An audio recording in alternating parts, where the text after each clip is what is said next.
And the British court has sentenced radical cleric Anjem Choudary to 5.5 years in prison. He was convicted of inviting support for terrorist group ISIL.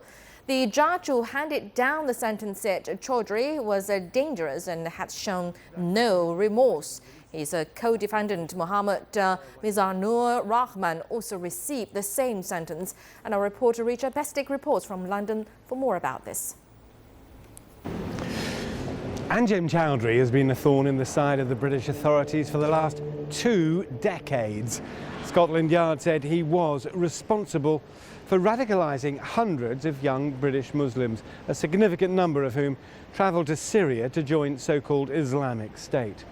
But with his knowledge of the law, Choudary was always able to stay one step ahead, until, that is, Islamic State declared a caliphate. It was to be the father of five's downfall, as his supporters urged him to publicly declare his support. Along with his 33-year-old lieutenant, Mohammed Mizanur Rahman, who was also sentenced to 5.5 years, the pair signed an oath of allegiance to caliphate leader Abu Bakr al-Baghdadi.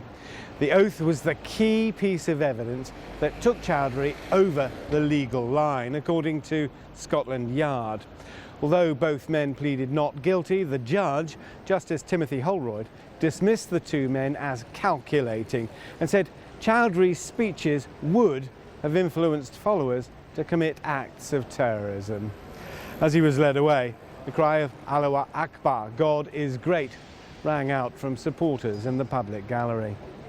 Richard Bestic, CCTV at the Old Bailey in London.